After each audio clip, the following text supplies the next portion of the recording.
जय गुरुदेव, जय भोलेनाथ सभी को। दोस्तों, भगवान शिव, आदिदेव, महादेव कुंडलिनी महाशक्ति का वर्णन करते हुए कहते हैं कि यह जो हमारा शरीर है ब्रह्मांड का ही स्वरूप है। यत पिंडे तत् ब्रह्मांडे।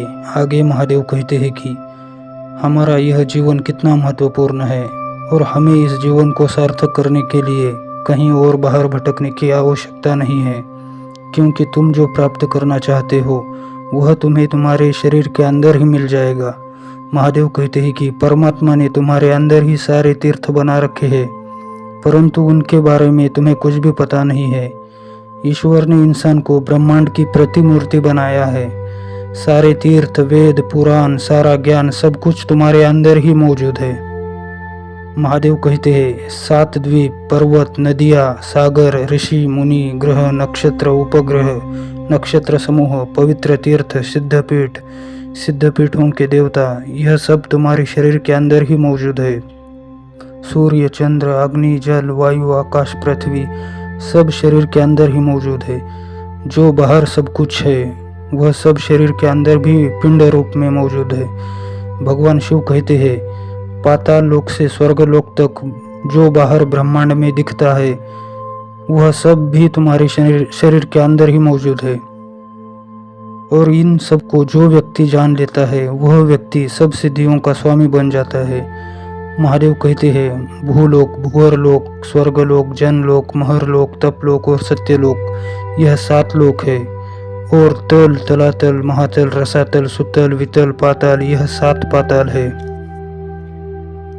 यह सप्तलोक और सप्त पाताल मिलकर 14 भुवन कहलाते हैं। यह सब तुम्हारे शरीर के अंदर ही मौजूद है। मूलाधार चक्र में भूलोक मौजूद है, स्वादिष्ठान चक्र में भूअरलोक मौजूद है, मणिपुर चक्र में स्वर्गलोक मौजूद है, अनाहत चक्र में महरलोक मौजूद है, स्वादिष्ठान चक्र में जनलोक मौजूद है और आज्ञा चक्र में तपलोक मौजूद है और ब्रह्मरंध्र में सहस्त्रार चक्र में सत्यलोक मौजूद है। महादेव कहते हैं मनुष्य जो भी कर्म करता है उसका फल भोगने के लिए वह इन 14 लोकों में आता जाता रहता है, लेकिन जब मनुष्य को इन सब का ज्ञान अपने शरीर के अंदर ही हो जाता है तो उसका जन्म, मरण और आने जाने का दुख हमेशा के लिए खत्म हो जाता है और वह परम सुख को, परम पद को प्राप्त कर लेता है। शरीर के अंदर 7 सागर भी मौजूद है। शरीर में सर्व देवी देवता और सर्व तीर्थ भी मौजूद है।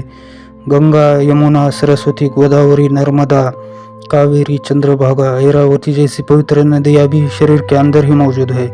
हमारे शरीर में 72,000 नाड़ियाँ है और वह सब नदी का ही स्वरूप में बहती है। और 33 कोटि देवी देवता भी शरीर के अंदर ही मौजूद है।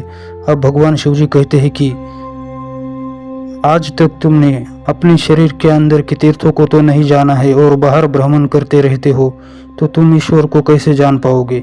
जब तक तुम अपने अंदर के तीर्थों को नहीं जानोगे, जब तक तुम अपने अंदर के दिव्य लोकों के दर्शन नहीं करोगे, तब तक बाहर भटकना व्यर्थ है। उसका कोई महत्व नहीं है, उसका कोई अर्थ नहीं है, क्योंकि मैं शिव तुम्हारे अंतर में ही मौजूद हूँ।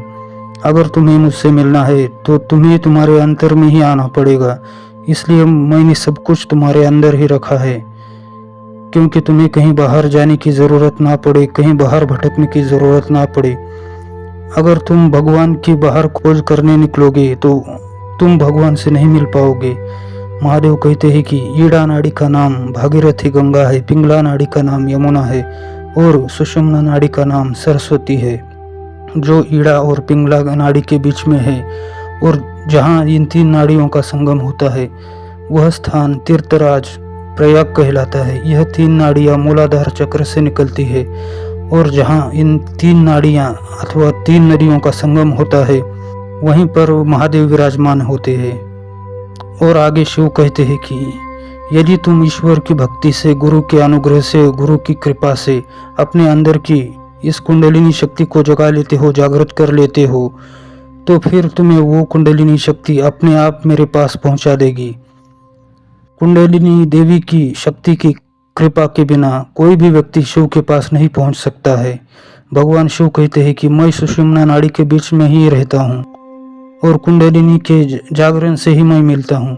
शिव जी कहते हैं कि तुम कुंडलिनी शक्ति से जुड़ जाते हो। अगर कुंडलिनी शक्ति तुम्हारे अंतर में जागृत हो जाती है तो वह शक्ति खुद ही अपने आप तुम्हें मेरे पास पहुंचा देगी और यही मेरी प्राप्ति का प्रशस्त मार्ग है। शिव कहते हैं कि तुम अपने मन से या किसी और के बताने से ध्यान करने की कोशिश करते हो, लेकिन वह ध्यान पूर्ण रूप से काल्पनिक है, क्योंकि ध्यान तो कुंडलिनी शक्ति के अधीन होता है।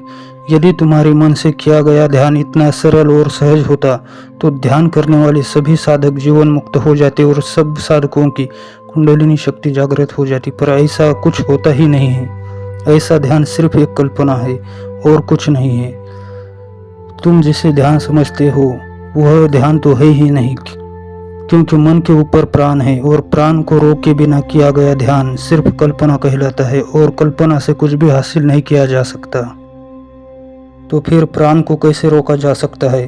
तो प्राण को आप नहीं रोक सकते, लेकिन आपके अंतर में जागी हुई कुंडलिनी शक्ति आपके प्राण को अपने अधीन कर लेती है और वो आपके प्राण को रोक देती है। तब आपका असली में ध्यान लगता है।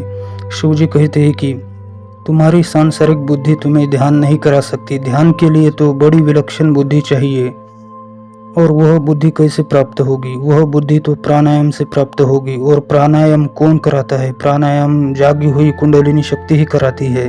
अब शिव जी कहते हैं तुम हठ योग, मंत्र योग, लय योग, राजयोग को अलग अलग समझते हो, लेकिन ऐसा नहीं है। यह चारों योग कुंडलिनी शक्ति के जागने पर स्वतः अपने आप होने लगते हैं, इसलिए इसे कुंडलिनी महायोग कहा गया है। जब किसी शक्तिमान सामर्थ्यवान गुरु के अनुग्रह से, गुरु की कृपा से, उनके शक्तिपात से, तुम्हारे संचित पापों का नाश हो जाने से, तुम्हारे अंदर की सदिच्छा के जागृत हो जाने से, जब तुम्हारे अंदर की यह कुंडलिनी शक्ति जागृत हो जाएगी, तब यह चारों योग अपने आप तुम्हारे शरीर के अंदर घटित होने लगेंगे। अब शिव जी कहते हैं कि राम अवतार में मैंने गुरु वशिष्ठ मुनि से उपदेश प्राप्त किया था। उनके शक्तिपात से ही मुझे ज्ञान प्राप्त हुआ था। और जब मैंने श्री कृष्ण अवतार लिया था तब अंगिरस ऋषि जी से उपदेश लेकर ज्ञान प्राप्त किया था। शिव जी कहते हैं कि मैं ही नारायण हूँ और नारायण भी मैं ही हूँ, जो इनमें भेद करते हैं। जो लोग कहते हैं शिव अलग है, नारायण अलग है, विष्णु अलग है, उनके लिए यह कुंडलिनी महायोग नहीं है। और यह महायोग कुंडलिनी बिना शक्तिपात के संभव नहीं है। बिना शक्तिपात के साधक का पूरा परिश्रम बेकार है। सब परिश्रम ना के बराबर है, क्योंकि 5 तत्वों की शुद्धि के लिए शक्तिपात अत्यंत आवश्यक है। इसके बिना कुंडलिनी जागरण नहीं हो सकता है। तो दोस्तों, आशा करता हूँ यह भगवान शिव जी द्वारा बताई हुई कुंडलिनी महाशक्ति की जानकारी आपको पसंद आई होगी। मिलते हैं अगले वीडियो में। जय गुरुदेव।